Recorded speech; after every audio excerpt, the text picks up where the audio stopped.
Actually, that's what I did last time. I accidentally did it before I used the string key.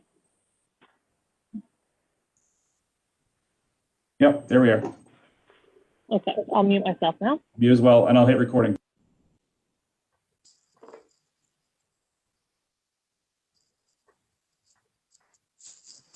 Before we begin, it is imperative to take a moment to acknowledge the land in which we are on. We respectfully acknowledge the territory in which we gather as the ancestral homelands of the Beothuk and the island of Newfoundland as the ancestral homelands of the Mi'kmaq and the Beothuk. We would also like to recognize the Inuit of the Nunatsiavut and the Nunaktavut and the Innu of Nunatsiman and their ancestors as the original people of Labrador. We strive for respectful relationships with all peoples of this province as we search for collective healing and true reconciliation and honor this beautiful land together. Hello, everyone. My name is Jillian Aylward, and my pronouns are she, her, and I am delighted to welcome you all back to another semester of BA Professional. This is a series brought to you by Humanities and Social Sciences here at Memorial University. In conversation with HSS alumni who have forged a unique career path for themselves, this show is all about exploring the opportunities that await Bachelor of Arts students as they set out on their professional career journeys. Before we begin today's interview, I'd like to take a couple moments to tell you guys about a fantastic opportunity that awaits BA grads in their final year of studies. Each summer, one deserving MUN applicant will be rewarded an opportunity to gain valuable work experience with radio production with the CBC Radio. Open to students in their final year of their degree program, the CBC Radio Peter Zowski Scott Internship Competition has provided the chance to one lucky recipient each year to receive a week of training at CBC Toronto before continuing their paid summer internship here in St. John's. Now, this year, the training will be offered remotely because the pandemic is still ongoing, but the deadline for applications is rapidly approaching. It's February 8th at 12 p.m. Newfoundland Standard Time. I cannot wait to apply for this opportunity in the future, but first I have to get through my own Bachelor of Arts. So in the meantime, today's guest will certainly bring us some insight on how to make a career for yourself in the broadcasting industry. I am delighted to introduce to you all Heather GIllis. Heather graduated from Memorial University in 2010 with a Bachelor of Arts, where she majored in sociology and minored in political science. After leaving Memorial, she pursued a Bachelor of Journalism at the University of King's in Halifax. Shortly after graduating from King's in 2011, Heather landed 2 internships at NTV, where she began her career in television news. She also spent a year working in communications and multimedia with the provincial government. Since 2020, Heather has been working as a reporter, a video journalist, and producer with the CBC Newfoundland and Labrador. As always, if anyone watching has something that they'd like to put in the comment section or a question that they'd like to ask Heather, be sure to leave it down below because we'd love to hear from you all. Welcome, Heather. Thank you so much for taking the time to be with me today. I'm very excited to talk to you. How are you doing? I'm good. Thank you, Jillian. How are you? Oh, I'm wonderful. I'd really like to just kind of start, I'd like to start all these interviews with getting a sense of what kind of a typical workday looks like for you. And is there even such thing in your line of work?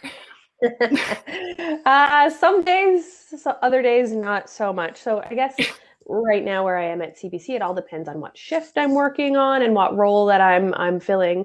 Right now I'm working kind of an evening shift, so that's a little bit different than when I come in the morning at 9:15, but I've done a lot of those shifts as well. So a typical day comes around 9:15. I start checking my email. I get into work. We usually do a story meeting where we meet with producers and we decide what we're going to tackle each day.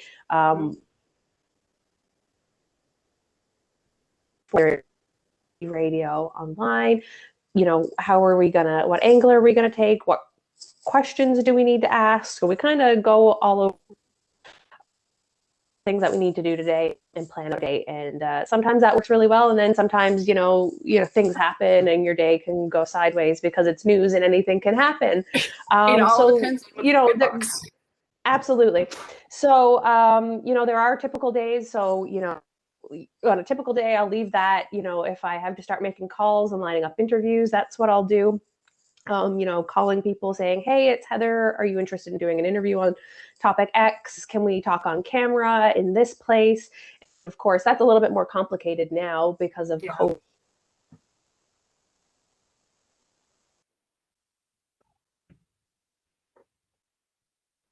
like times are side that's safer.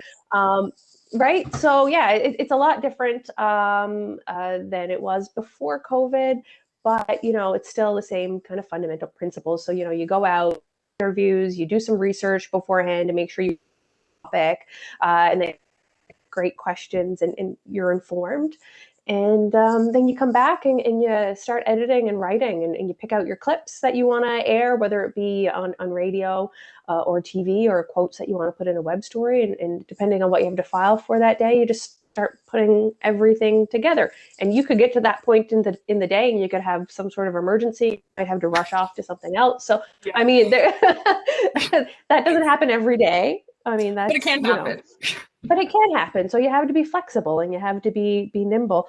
On days where I'm a producer, on the weekend mostly is when I've been doing that role. Come in and triage basically the status of what everything is. Who do I have working with us today? We've got a reporter sometimes and a web writer, and I'm like, okay, these are the things that we need to cover. Like, these are the platforms we need to cover. So it's interesting and always ever changing. That's so neat. And that actually really goes into what I have to ask you next, which is, I feel like journalism is one of those careers that a lot of folks have a preconceived opinion on. Like, they think they know exactly what it is. But I feel like the scope of what we consider to be journalism now has really grown substantially, especially as our world becomes so obsessed and consumed with social media. So Is there an aspect of your career that took you by surprise? Think so, because I had been volunteering at Rogers Television while I was doing my Bachelor of Arts. So I had some exposure to the industry, although that wasn't necessarily a hard news program. It was more current affairs. I had some exposure and knowledge of what the day-to-day looked like. So I feel like a lot of done kind of prepared me. But work at a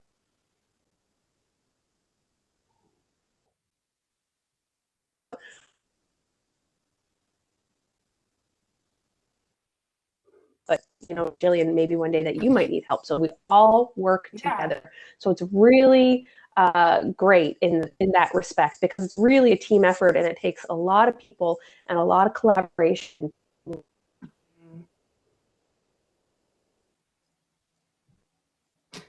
The end of you just cut out right there, but I think I heard the end of it, which is it just takes a lot of collaboration and work together, which is totally something that students that are in their Bachelor of Arts kind of have to develop as a skill. And I think that a lot of people kind of turn up their nose. They're like, oh, group work, group projects. Yeah. But like, it is a career that you have to be dynamic with working with other people. Absolutely. You began your career around the same time that the world was kind of adapting to using social media as their main source of news and entertainment. Like, I know that a lot of people get their main source of news on Twitter these days. So do you think that the news industry looks different at all from where you began? And to add to that question, do you think that BA students that grew up with the development of the social media might have like some sort of upper hand of some sort? Yeah, so a lot of these social media platforms, like I joined Facebook when I was probably your age in university doing my Bachelor of Arts as well. And I think I got Twitter when I was at King's in 2010 or 2011. So they were fairly new when I was starting, but I was young. University, the younger you are, obviously, generally the more tech savvy you are. So these kinds of things have full time. So, for maybe, people who have been working in the industry for 25 years, it might have been a little bit harder for them to, pick up some skills, but they are pretty user friendly. But the technology, like this live technology, like when I first started at NTV and we would do live hits in the evening news hour, I was out with a camera operator who was also operating the Hummer or the satellite truck, and those trucks cost millions of dollars.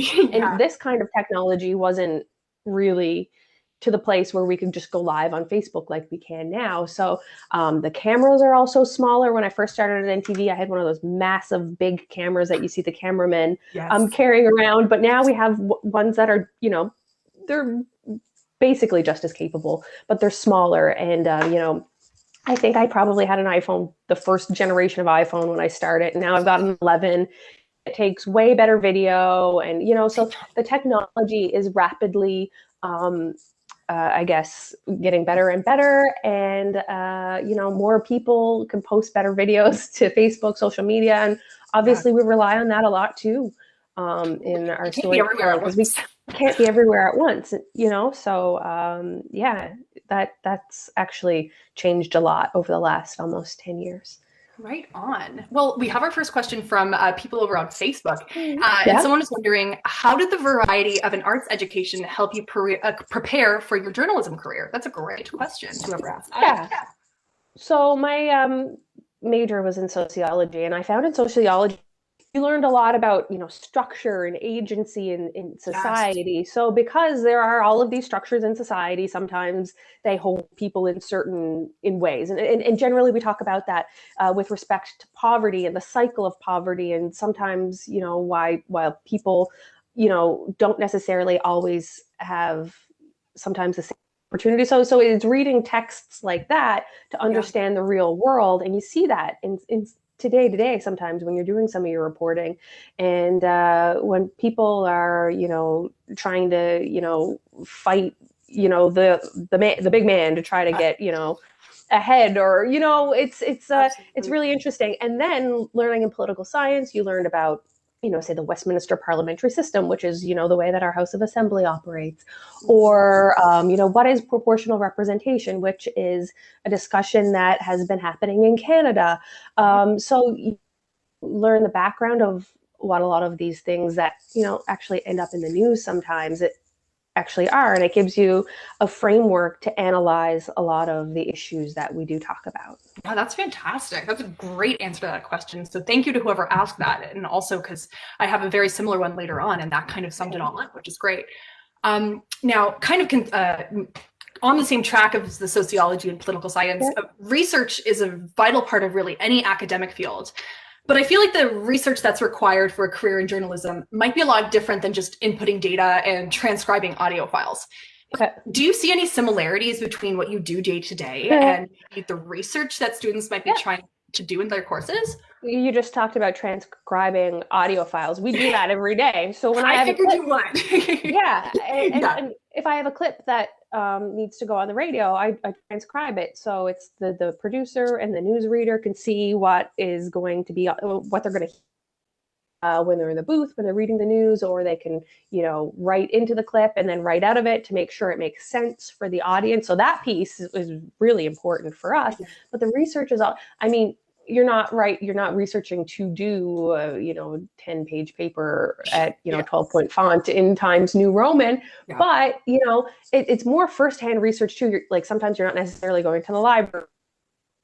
Something more often than not, we're reaching out to communications people, with government, with organizations, with municipalities, to say, hey, do you have information on how much program X and X costs, or how many people are enrolled, or what are the effects of this change? So you get the information from them, and then you analyze that and take a little bit of it and report it in a way that would fit with your story. So it's more kind of firsthand research than the going to the library, looking up something in a book to pull a quote. We could absolutely do that, but it's more, I don't know, it's, I guess, more dynamic, real world kind of application. Yeah. And I feel like there's, I worked very briefly in federal communications, and there's a very important relationship between journalisms and government communications that I just really didn't really realize was there. So that's important to bring up. Yeah. Now, this question I say do you have for students, but it's kind of for myself. Do you have any tips or tricks for people that have a hard time keeping all of their research organized in one place?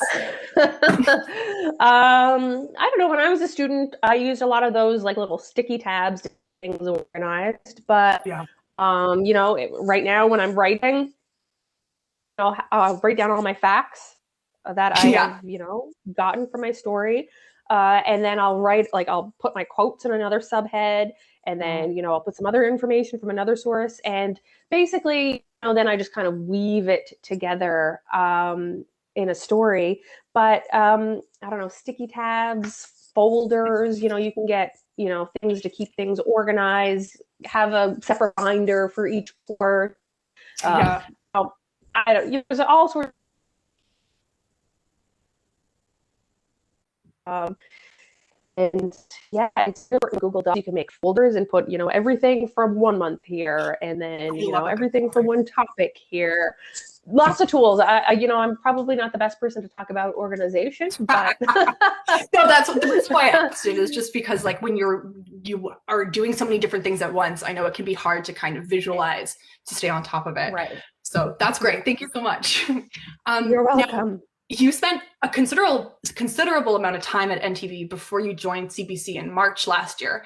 Now, the content that you write for CBC is still locally based, but you're working for more of a publicly funded broadcasting company. So I'm really curious to know if there's any differences between working for a private news outlet like NTV and then the work versus the work you do today for CBC. Yeah, well, the fundamental principles of the work are still absolutely the same. It's all about, asking questions, being able to write well, that critical thinking piece that I think we're going to talk about a little bit later, being able to shoot properly and well and being able to edit your footage or tape that you've brought back is important as well. So those fundamental pieces are the same. What's different, NTV is a smaller family-owned company, and it primarily focuses on television.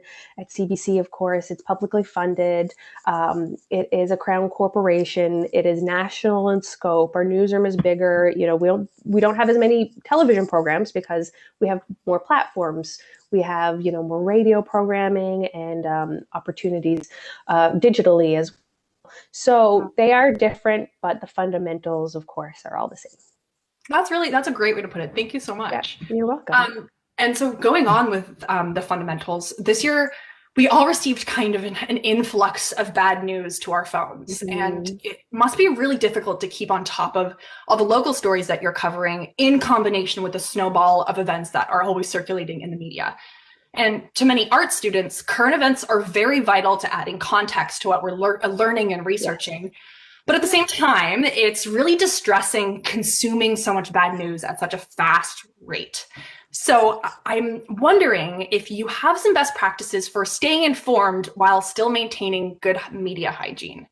Yeah, I probably don't even do that myself. I'm just tuned in to Twitter and Facebook and news sites all.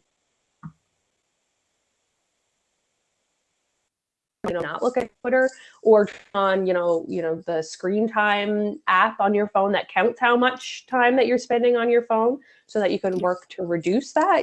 That's great. And, with respect to social media and stuff like that, I know students hear this all the time, but you have to be careful what you say and how you say it, what you write. And, be courteous, because we all know that there are trolls out there, and sometimes people are less than respectful on the internet. But, I think we all just need to realize that there's another person at the end of each Twitter account, troll or not. So, just always be respectful. And if you wouldn't say it in person, don't say it on the internet. And, sometimes tweets and posts on any sort of social media platform can land people in trouble. So, there's two sides of it. It's what you put out there and what you consume. So,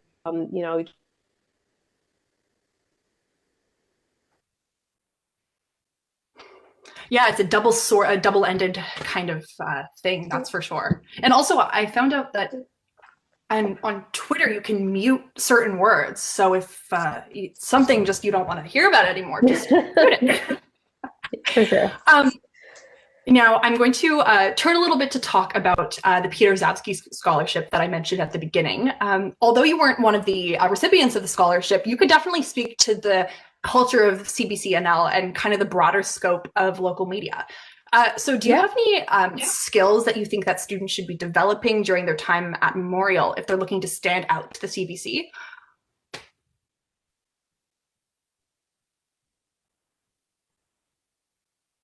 Really important in this job. That's what's going to make you stand out. It's really being able to, think about this story. Where is it in the world? What voices can we add to it? Are we talking to just because in the media, we get criticized for just talking to the same people over and over again, whether it be a mayor or a politician. And we really need to talk to real people about how they're affected by this new program or a cut to this or, whatever may be happening. So, thinking about that and having a diversity of voices that actually want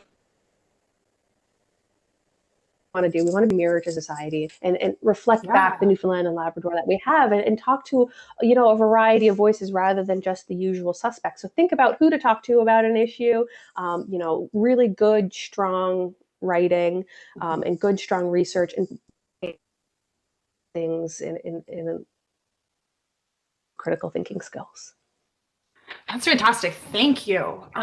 So after you obtained your BA from Memorial University, you spent just a year at King's College pursuing a degree in journalism. 1 year is a very brief period of time to learn the ins and outs of a career. I was actually even shocked to hear that they offered just a 1-year program. So how did your time at Memorial enrich your experience at King's, and what aspects did you, well, I guess you answered this earlier, of what aspects are related to your field. But how did you just kind of, end up in journalism afterwards? Yeah. Okay. Well, I'll just talk about how I ended up in journalism. So actually, when I was at Memorial, Alex Marland was one of my political science professors for a 4th level course, and he had an internship course at the time. And NTV, the media, was one of the areas that you could do your internship in, and I was really interested in that. Like I said earlier, I already volunteered.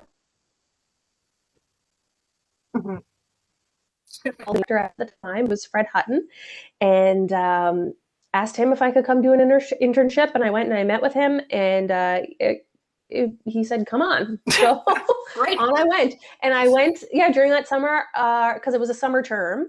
Every Wednesday I would go to NTV and I would shadow the legislative reporter Michael Connors, who has been a great mentor to me over the years, and helped me grow as a young reporter. Followed him around and got to see the realities of his job in the summer before I went to journalism school. And that was really great because I was like, okay, I've been in a newsroom now. This is the reality. This is what they have to do every day. This is how fast paced it is. This is how you shoot. And I actually got to work there as a production assistant for a few shifts in the summer, taking people's tapes and ingesting them into the server that they eventually get played out from and go on air. So I learned how to do that. So I knew how to do things when I came back for my second internship, which was super great. That's fantastic. So because, and like you said, King's, I know it's only a year, it's 2 terms plus an internship, but news is so fast paced and they just jam everything in. And that's what it's about. It's preparing you for the reality of what that's like. So it was a great program. Highly recommend it. If anybody is interested in studying journalism and going to King's, please reach out. I can definitely talk to you about the realities of what the program was like for me and my experience. So Wicked. Thank you so much. And reaching out to people, that's, I think, the best advice that I've gotten over and over again during this experience. Just because you don't know who's going to say yes, and just calling someone if you want an experience, the worst they can say is no. Exactly. And I know that from being a reporter. I asked for stuff that I'm not going to get all the time, but I'm like, I asked the question. You said no. The least I can do is ask. But you'll be surprised. Don't be intimidated by reaching out to journalists or anything like that, because you see them on TV or you hear them on the radio or you see their names on the website or whatever. Like, we have all been in shoes. We've all been that BA student who wanted to get into this industry or whatever industry it is. People helped me get here.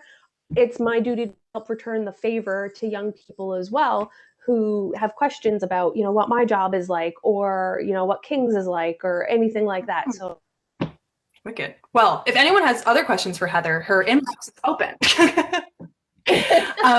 So after a bit of my own research, on the website.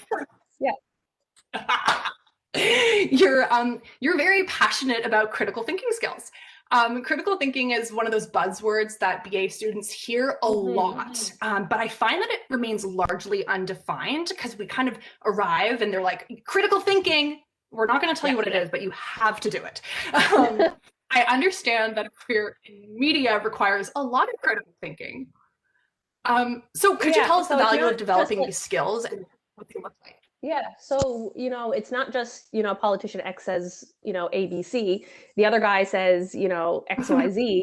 It's like, okay, well, if we're talking about cuts to healthcare, it's like, well, how much do we spend? So you got to go and research. We have $3 billion, and according to from the last budget. So it's like you got to go do all of this research and find out what this means in the wider world. You just don't take it at face value. You have to like do your research and understand what this means and what questions to ask so that you can find out the impacts for your audience, which is the everyday people of Newfoundland and Labrador. And I find that's more important now that we're in an election period and people are making all of these promises, and it's like, well, can you keep them?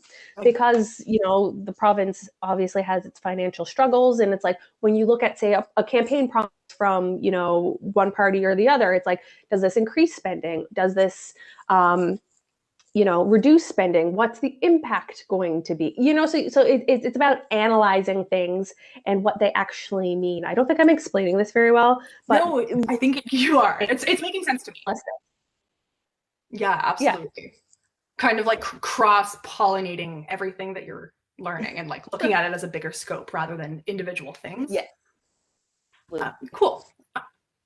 So my next question might sound silly, but I feel like different BA students might be wondering it. So what other careers could BA students be looking at in the news industry? Or I suppose in other words, do you have to become a journalist to pursue a degree in journalism? No, you don't. A lot of the people, about 40 people in my class at King's, and everybody, I'd say about half the class up in news shortly thereafter doing their internships or tried to start out in news. And some people went on to communication, some people went on to do other degrees, some people are policy analysts, some people are now environmentalists, some people went back and did nursing. So you don't have to. It's all about where you fit. Some people, one girl I went to journalism school with is an author now. Oh my gosh.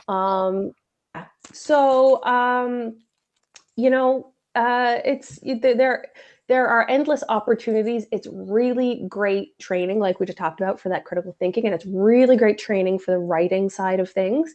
So, I mean, if you go to journalism school and hey, this is probably not for me, I don't.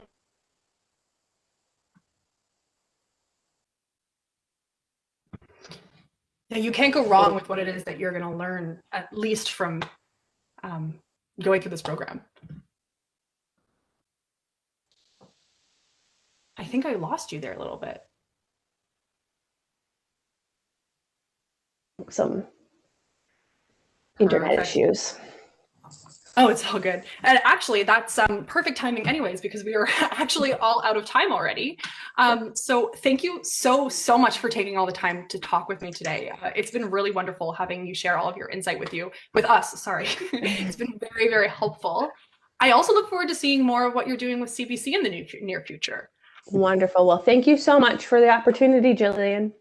Excellent. Thank you. And thank you to everyone who tuned in to ask questions. I really appreciate the engagement and support. I hope that everyone's settling into their new semesters and making the most of our new normal. We'll be back on February 18th with a brand new guest, so be sure to mark your calendars. And in the meantime, make sure that you're getting some rest and take care of yourselves. And I'm going to see you all next time. Bye-bye.